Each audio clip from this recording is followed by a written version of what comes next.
and it's instincts. I mean, they are a very, very good offensive rebounding team, and they just have it's a knack. It's not.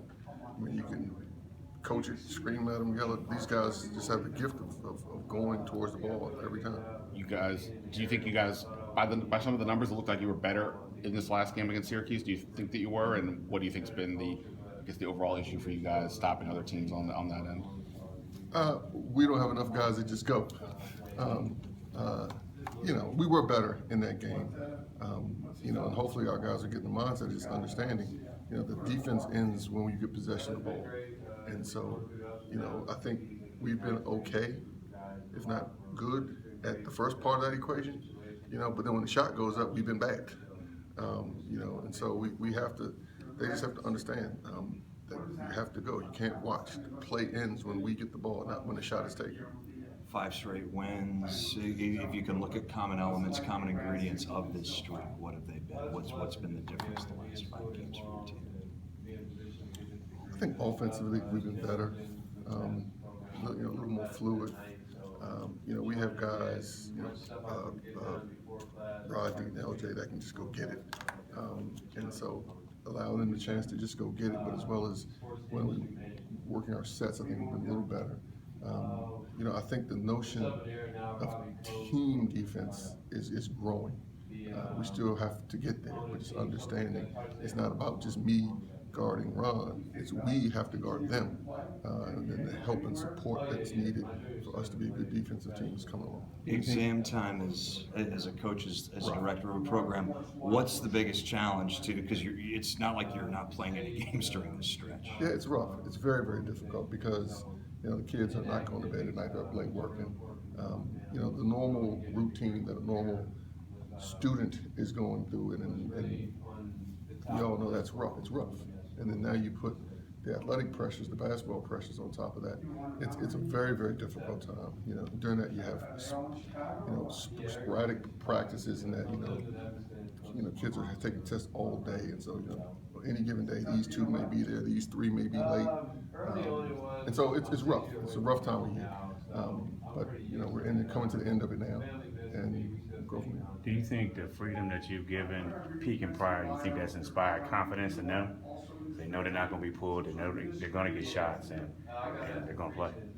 I think those 2 confident fellows, but they know we need them to score points. But for both of their credit, it's not just that. It's not just that. I think LJ leads us in assists, steals, second or third rebounds, maybe. And he fills the stat sheet also. So it's not like those 2 are just looking to score. They're really, particularly Pete, he's playing at a high level right now, where he's doing everything on the court very well. You talk about what's a key element to this improved stretch. How much of the fact is just simply, hey, we know what our team is. You had the Bradley thing earlier, you had whatever's going on with Isaac, you had Ricky cameras in and out, but now it seems like, okay, this is the team. Now we know what we have going forward. We know who we are. How much does that help? It's part of the equation. I mean, because there's yes, we know who's here, we know who's not here. We have, a unit that you can know. Okay, we have these 10 guys, these 11 guys, these 12. I don't know what the number is, how many guys we got now. But you know who's here, and everyone's able to play. So that makes life a lot more settled. I think you have 12. Do I need that? We need to check. I don't know off the top of my head. 12 works for me. Just lastly for me, I'm just looking at some numbers. It looks like in terms of time of possession offensively, you guys have the ball. You're much quicker this year than you were a year ago. And it's all relative to just a few seconds, but in a national rank, you're faster. I know you've talked about if we get the ball, we'll go faster. Is that something you've kind of been saying to these guys, or is it something about the personnel this year that's able to get you going? Both, but I've said that from the start from back in the summer that we're going to be a lot faster this year, and so I haven't looked recently on what is the rank nationally. You're like 32nd. The last couple of years, you were like 120s and up. Exactly. All right, so much for all those people that want to start talking about we play slow in our offense. Put that in your article. That's the lead quote. Do you see somebody emerging, or maybe a group of people emerging as that third consistent scorer that you'll need in conference play? You know, I think on any given day we can have anyone that can do that. You know, Jesse is putting himself in a position to be that person. You know, he's got to stay out of foul trouble, but you know, Jesse can score. He can be a threat down. He has been consistently. If you look at the last two games, LaSalle, was that 2 games ago? Yes. I think he had 18 points in 18 minutes, and I'm not sure what his numbers were against Syracuse, but it was, you know. But what I like about him is he does what Rodney used to do, is he rebounds. I'm joking, don't say that. That's, you know, but Jesse's been rebounding. You know, coming down the stretch of that Syracuse game.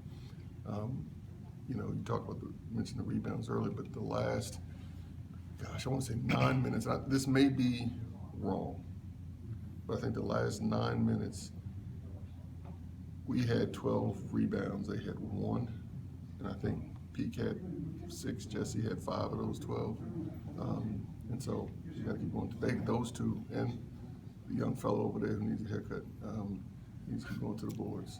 Conference play just around the corner. Yep. Obviously, you guys are focused on the game ahead, no matter whom it is. But at this point of the season, how much of a chance do you have to look around and check out and see how the Villanovas of this world are doing? I looked a little bit. My assistants probably looked at a lot more than me as we get ready. But after tomorrow, I'll focus in on that. Sort of with that in line, obviously when you're going into conference play, it isn't just the opponents you're playing, it's who did they play, how did they fare. It seems like the Big East as a whole has fared pretty nicely going into this, which obviously to some degree helps everybody. Yeah, it does. I mean, but that's always been the case. You guys have heard me say it. I mean, that's the Big East basketball.